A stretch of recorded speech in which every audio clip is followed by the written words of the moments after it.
I only noticed the second shadow when I turned off the bathroom light and saw it stretching across the carpet beside mine, even though I was the only person in the room. It moved when I didn't, lengthening toward the door as if it were trying to leave, and I swear I heard a faint dragging sound like bare feet on thin carpet, even though I hadn't moved an inch. This was 2 winters ago, off a lonely stretch of Route 19 in rural Wyoming, the kind of highway where the gas stations close at sundown and the silence feels heavier than the snow piling against your windshield. I was driving cross-country after a family visit gone bad, desperate to put miles between me and my hometown, when the storm hit and forced me off the road. The only light for miles was a flickering neon sign that read simply "Motel." Half the bulbs dead, humming in the freezing wind. The parking lot was almost empty. 2 cars, both buried under snow like they hadn't moved in days. Inside, the office smelled like damp paper and stale coffee. The man behind the counter didn't greet me. He just slid a key across the laminate and muttered, "End of the hall, room 6. He never asked for ID. I should have turned around then, but exhaustion makes you compromise, and my body was too tired to care about red flags. The hallway to room 6 was narrow, walls stained yellow from years of cigarette smoke, and the buzzing of the overhead light followed me like an insect caught in my skull. The carpet squished faintly under my boots as if it were still wet from some long-ago spill. When I opened the door, the smell hit me. Metallic, faintly sweet, like rust mixed with something organic. The room was tiny. 1 bed with sunken springs, a single lamp bolted to the wall, heavy curtains that refused to fully close, letting in thin slices of storm-lit darkness. At first, nothing seemed wrong beyond the smell. I set my bag down, locked the door, and collapsed onto the bed. That's when the first sound came, a low creak, not from the wind or the walls, but from inside the room. I thought it was the bed shifting beneath me, until I realized it came from the corner opposite the lamp, where the wallpaper had peeled into wide curls. I got up, pressed my hand against the plaster, solid cold. But as I leaned in, I heard faint whispering, too low to make out words, like someone murmuring through the wall. I told myself it was the wind slipping through cracks in the siding, but then the light flickered. When it came back, the whispering stopped, and something else changed. My suitcase, which I'd left by the door, was now beside the bed. I laughed. Nervously, maybe I dragged it there absent-mindedly. But when I touched it, the zipper was undone, clothes folded differently than I'd packed them. I didn't unpack. I just shoved the bag back to the door, locked the deadbolt twice, and tried to sleep. It was past midnight when I woke to the sound of running water. The bathroom sink was on full blast, steam curling into the air. I hadn't left it on. I shut it off, heart hammering, and that's when I saw it. 2 shadows on the floor, both stretching from my side of the bed. One was mine. The other was longer, thinner, with shoulders slightly hunched. I froze. The second shadow tilted its head toward me. My breath fogged in the cold air, and then, impossibly, the shadow inhaled. I could hear it. A slow, ragged draw of air, like lungs too dry to function. I bolted for the door. The deadbolt spun freely, but the door wouldn't open, as if pressure pushed back from the other side. That's when the whispering returned, louder now, layered voices overlapping. A man, a woman, a child, all speaking in tones that felt wet, gurgling like water in throats. Stay. The word was clear. The lamp beside the bed flickered. Again, and for a heartbeat, the room changed. The wallpaper peeled entirely, exposing wooden planks blackened with rot. The bed frame was splintered, mattress so dark. Dark streaks ran along the floor toward the bathroom, streaks that looked too much like drag marks. Then, it was gone. Clean motel room again, except for the smell. Stronger now. Copper and rot.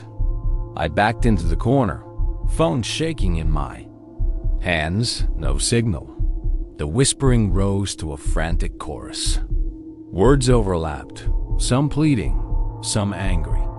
I couldn't tell if they were warning me or welcoming me. I shouted anything to drown them out, and for a split second, silence. Then 3 knocks on the bathroom door. Slow, deliberate. I hadn't closed it. "Who's there?" I croaked, voice breaking. The door creaked open by itself, inch by inch, revealing darkness beyond. Darker than any unlit bathroom should be. Deeper, like the space stretched farther back than the building's walls. Something scraped against tile. Then I saw movement. A hand, pale and waterlogged, fingers too long, nails cracked and blackened. It gripped the doorway and pulled something forward. Its face, if you can call it that, was slack, like wet paper barely clinging to bone. 2 eye sockets weeping black water. Its mouth opened, but instead of a voice, the chorus of whispers poured out, louder, deafening. I stumbled backward, tripped over the bed frame, scrambled to the door. It opened easily this time, like it had never been stuck. I ran into the hallway barefoot, down the narrow corridor toward the office. The lights flickered with every step. Behind me, wet footsteps slapped against the carpet, faster than mine. I didn't dare look back. The office was empty when I burst in. No clerk, no phone, just rows of keys on hooks. Every hook except one, room 6. The storm had stopped when I stumbled outside. The parking lot was empty. The 2 buried cars gone, no tire tracks in the snow. My own car door was unlocked, keys still in the ignition, even though I swear I pocketed them. I drove until the sun came up, didn't stop until I hit the next town. When I finally pulled over, I checked my phone. Dozens of voicemails. All blank, except for faint whispering and running water in the background. That was 2 years ago. I still get voicemails sometimes from numbers that trace back to nowhere. Sometimes I hear knocks in the background. Sometimes breathing. But here's the part I've never told anyone, and I need someone to explain it to me. 2 weeks ago, after I moved into a new apartment halfway across the country, I woke up to the smell of rust and damp carpet. My suitcase, which I'd left in the closet, was sitting by my bed, unzipped. And when I turned off the light, I saw it again. 2 shadows. Mine, and the one that moves when I don't.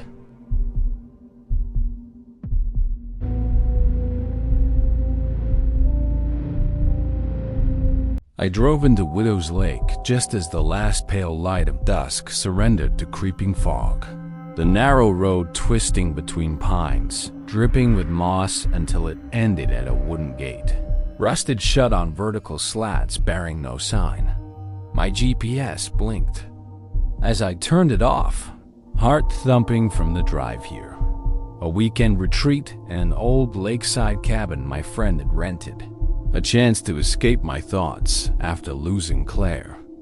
I lifted the gate, the metal groaning like a wounded animal, and trudged through grass damp with evening dew until the cabin appeared through the haze. A cub, squat 2-story of weather-clabbered and tar-black roof, windows like dark eye sockets. The porch light was dead. I fumbled for the key, an iron skeleton from my friend's text. The door swung open into a stale breath of air, the scent of pine needles and mildew. Inside, planks sagged under my weight, and the fireplace lay cold, its hearth littered with sodden logs and ash. I dropped my bag, struck a match, and lit the lantern on the mantel, its glow revealing a living room frozen in time. Dusty armchairs, framing a low table, mugs still set, and a lone photograph lying face up in the center, a picture of Claire and me, grinning at some summer fair. The date stamped 7.14/16. My chest seized. I spent the first night sleepless, pacing between rooms, each door swinging shut behind me in the stale hush. At 2:13 a.m., the lantern's wick sputtered as if struggling, and I heard footsteps from the loft. Soft, deliberate, never in my life had I felt such dread. I crept upstairs, every breath loud, until I reached the loft landing and saw the door cracked open a sliver. Inside lay a narrow bed, tattered sheets, and a journal on a side table. The cover read, October 1932. Its pages yellowed and brittle. I opened it, in faded cursive. The entries described a woman, Eliza, who lived alone after her husband drowned in Widow's Lake. She wrote of whispering shadows at night, of fingernails tapping at her door, of finding her husband's wet footprints on the floorboards. The final entry ended mid-sentence. Tonight he calls me, and then blank pages that trembled in my lantern light. A knock at the loft door made me jump 3 raps, then a pause, then 3 more. Gooseflesh crawled up my arms. I backed. Down the stairs, the journal slipping from my fingers, thud against wood. Morning brought a sky so gray it felt like twilight. I brewed coffee on a small kerosene stove in the kitchenette, hand shaking, and heard a low tap at the window. Just one, then nothing. Through the glass, I saw the floating mist over the lake, and at its shore, a figure in white standing motionless. I rubbed my eyes. When I looked again, the figure was gone. I checked my phone, no signal. I texted my friend, but no reply. An hour passed before I ventured out with only the lantern. The path to the lake was slick with mud, roots throttling the ground like veins. Every few yards, I found trampled grass and damp footprints bare, footprint-shaped depressions leading away from the cabin. My heart pounded as I followed them to the water's edge, where a small rowboat bobbed against a single oar pinned. Upright in the sand, on its seat lay a soggy life jacket. I reached for it, felt gills of cold water draw on my fingertips, and looked up. The figure in white drifted at the far end of the boat, swaying like a mannequin. I took a stumbling step back. The lantern's flame guttered, and I heard a woman's sob carried on the wind. Claire's voice soft, terrified. I raced back to the cabin, body numb with panic, and bolted the door. Inside, the lantern lit the room in a wavering halo. Everything looked the same, until I noticed the coffee table. The photograph of Claire and me now had a second image beneath. Ours a smudged, ghostly, a transparent silhouette of a woman in 1930s dress, her eyes hollow orbs staring through me. My breath caught. I pinched my arm. The silhouette stayed. I wanted to burn the photo, tear down the journal, flee. But a low hum grew in the walls, like a chant rising from the floorboards. I covered my ears. It grew louder, our laughter echoing, then Eliza's moans. Suddenly, the coffee table slid across the floor on its own, sending the mugs crashing to shards. The lantern plunged to the floor. In sputtering darkness, I heard the oar tapping on the porch tap. Tap. Tap 1, 2, 3. I scrambled for the matchbox, struck a flame, and the lantern flickered on, illuminating the hallway. A figure stood at the foot of the stairs, Eliza in her threadbare dress, dripping water onto the runner, eyes pleading. Behind her, Claire's silhouette flickered, half transparent, calling me with trembling hand. I wanted to scream, but no. Sound came. Eliza raised a finger to her lips, head cocked, tears shining like jewels. Then she pointed at the photo shattered on the floor, our faces now fractured across 1,000 shards. I sank to my knees, shock ripping through me. The walls shivered, and from the loft came a final whisper. He has returned. I bolted, for the door heart drumming that the latch refused. Branches scraped against windows. Water pooled at the threshold. I heard a splash outside, then another, as if someone waded through the mud toward me. The lantern flickered again and died. I was swallowed by blackness. At dawn, I woke on the front porch, dripping wet, my clothes torn, the journal clutched in my hand. The cabin door stood wide open, its hinges swinging in the breeze. Inside, the coffee table was gone. The photo vanished, and the journals. Last pages had been torn out. The boat was gone too, only the oar lay half buried in sand. I ran down the path, chased by memories and shadows, until I reached my car, still parked inches from the gate. My friend's call finally came through. "Hey man, I've been worried. Where are you?" My voice shook as I responded, "I'm never going back." But this morning, I woke to a text from my friend. "Found something weird at the cabin, check your email." My inbox held a single photo. Me asleep on that porch at dawn, captured on his new trail camera. Behind me, in the window's reflection, stood two figures, one pale woman with hollow eyes, and beside her my own terrified face. If you ever find a cabin by a lake where no road leads, and its windows stare like empty skulls, don't approach. Don't let the mist draw you in, because once the water calls your name, and the walls whisper your regrets, you'll be trapped in that time-worn frame with no road back, no dawn to save you, only the echo of a portrait and peeling paint.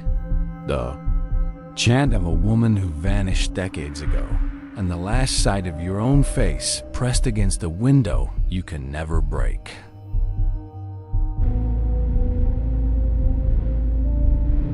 I thought it was sweet the first time I heard it, the gentle tinkling of the antique music box sitting on my wife's grandmother's dresser, its chipped ivory paint and ornate brass filigree glowing softly in the nursery's lamplight.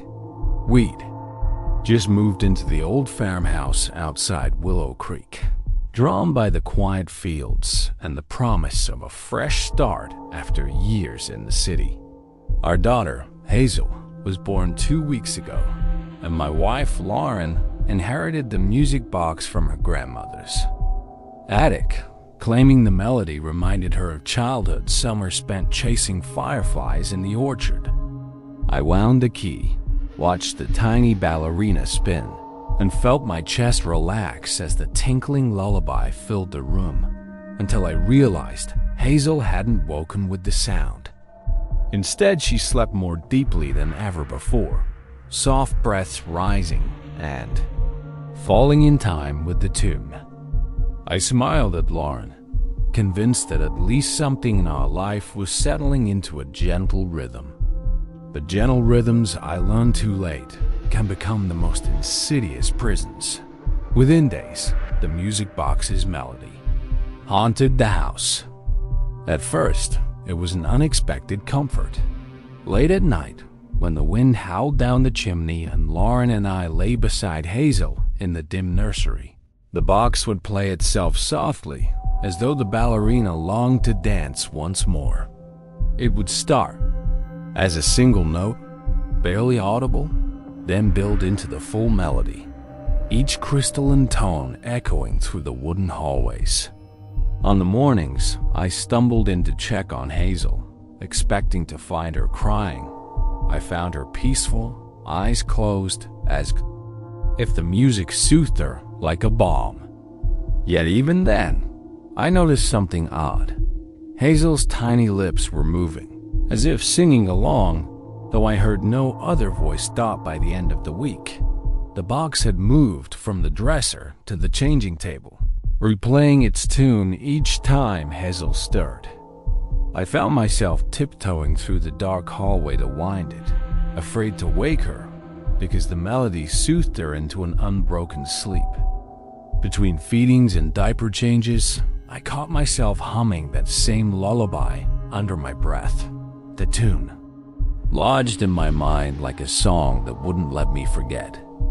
I hummed it in the shower, at the breakfast table, in my dreams always the same sweet, lulling pattern, ascending and descending, like wind dancing through chimes. Then one morning, everything changed. I woke to find Hazel crying, a piercing wail that tore me from sleep. I raced into the nursery, flung open the door, only to hear that awful melody already playing, each note alternating with her sobs, merging into a grotesque duet. The ballerina spun for no one. The crib was empty.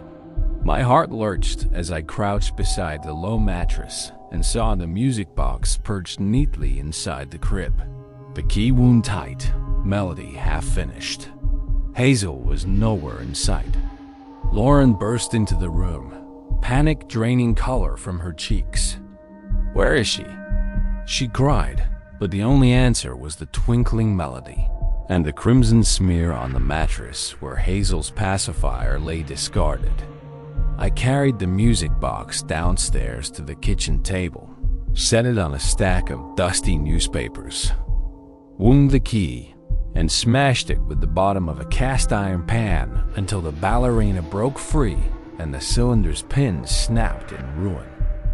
A final stutter of the melody echoed, then silence. I scanned the house. Baby monitor dead, windows locked, doors bolted. I called Lauren's name, pounding on bedroom doors, but the house offered only emptiness and echoing footsteps that weren't mine. The front porch, lined with rocking chairs, held only shadows. Outside, the front yard stretched into fields heavy with fog, no sign of footprints. And the only sound anywhere was the sudden, monstrous stillness. We tore the farmhouse apart, searching closets, crawl space, attic, the storm cellar beneath the kitchen floorboards. Nothing. Just creaking wood and cold. Drafts where walls should have been solid. When I returned to the nursery, I found the crippled music box lying on Lauren's side of the bed, twisted metal gleaming in the morning sun. Its ballerina had reattached itself, her arms extended as if balancing on tiptoe, porcelain face perfect and untouched. My blood ran cold. I hurled a wrench at it, but the hinges snapped back, stronger than steel, and the lid flipped open of its own accord. The melody resumed, faint but unmistakable. That was when I saw it. Hazel's crib, empty again, but this time her tiny handprint imprinted on the painted wall just above the mattress. Not smudged but carved, as though pressed by a child's fist into the plaster. Beneath it, in the same tiny print style, scratched into the wall, "Find me." Lauren and I embraced, tears mingling until exhaustion collapsed us onto the floor. In the haze before consciousness, I heard the music box tinkling again, as though it moved through the house, dancing on its hinges, coaxing us into another. Searched out the next day, I called my sister, still 2 hours away, and begged her to come stay with us until we figured out what to do. I smashed every clock in the house, hoping to drown out that melody that haunted my mind. But by dusk, the grandfather clock by the stairs chimed that lullaby in its deep bass, the pendulum swinging in perfect cadence. We unplugged the stereo, threw away our phones, bricked the windows shut, cut power to the fuse box. Still, the lullaby found us. Voices joined in now, delicate and childlike, singing in harmonies that rose from the basement vents, drifted under the door jambs, slipped through cracks in the hardwood. At night, I dreamt of walking through endless hallways, the boxes lining the walls, each lid opening as I passed to reveal a dancing ballerina, her face porcelain, her eyes black voids. And at the end of the hall, my daughter sat atop a pedestal, smiling, hands pressed to her ears as though to block out a cacophony only she could hear. By the time my sister arrived, the farmhouse had drained every ounce of comfort it once held. We barricaded ourselves in the kitchen, lanterns lit, chairs shoved under the door, while the nursery door swayed open and shut by unseen hands. The lullaby rose and fell like a breathing thing. "We have to destroy it," I told my sister, voice shaking. She nodded and brought a sledgehammer, but the moment we swung at the music box, now perched on the countertop like a trophy, the floorboards buckled beneath it, wood cracking in geometric patterns, and the box rose on its own, spinning slowly. In midair, its lid opened, and the melody soared higher than humanly possible, a crystalline scream that ruptured my eardrums. The lanterns blew out. Darkness pressed in until I felt the ballerina's foot at my throat, and then it stopped. Every sound snapped shut. My sister screamed as I fumbled for the door, dragging her outside into the moonlight. We ran to the orchard behind the house, where the overgrown rows of apple trees stood silent under stars. The lullaby teased us from the farmhouse, soft, coaxing, insistent. I dared not look back, but I heard my sister's sobs behind me, and I saw that familiar red dress, Hazel's favorite, floating past moonlit branches. The music box balanced on her tiny head. Her laughter, tinkling like glass wind chimes, echoed across the fields as she drifted toward the old barn at the far edge of the orchard. We chased her across wet grass, the lullaby guiding our steps until we reached the barn door. It stood, wide open, darkness deeper inside than the new moon. I caught a glimpse of Hazel inside, her back turned, humming that same lullaby as she wound the music box's key. My sister called to her. Hazel turned, porcelain face expressionless, eyes glowing in the lamplight. She lifted the box over her head and released the key. It floated upward and vanished into the rafters. Then the ballerina began to spin faster. Then physics allowed, the melody speeding into a frantic cascade that lifted dust from the floor, sucked the cold air from our lungs. I lunged to grab Hazel's arm, but she slipped through my grasp like smoke, her outline blurring, as though she was already becoming part of the music box's world. My sister screamed. I screamed, but the lullaby drowned us both. The barn walls shuddered, the hay bales coughed. I came to in my house again, morning light pouring through untouched windows, the nursery door closed tight, the crib empty. The music box was on the mattress, ballerina intact, lid wide open, silent. I stared at it until my eyes burned. Beneath its base lay a single scrap of paper, yellowed and curling, with 4 words in a child's scrawl. "Thanks for the song." I packed a bag and left at sunrise. No sign of my sister or Hazel, no echo of their voices anywhere. But every few blocks, I passed an antique stall set up alongside the road, and there it would be. That music box, polished and gleaming. Ballerina spinning in the glass case as though newly restored.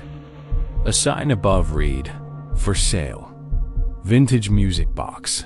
Plays a soothing lullaby for a lifetime of peaceful sleep. I never stopped hearing that melody.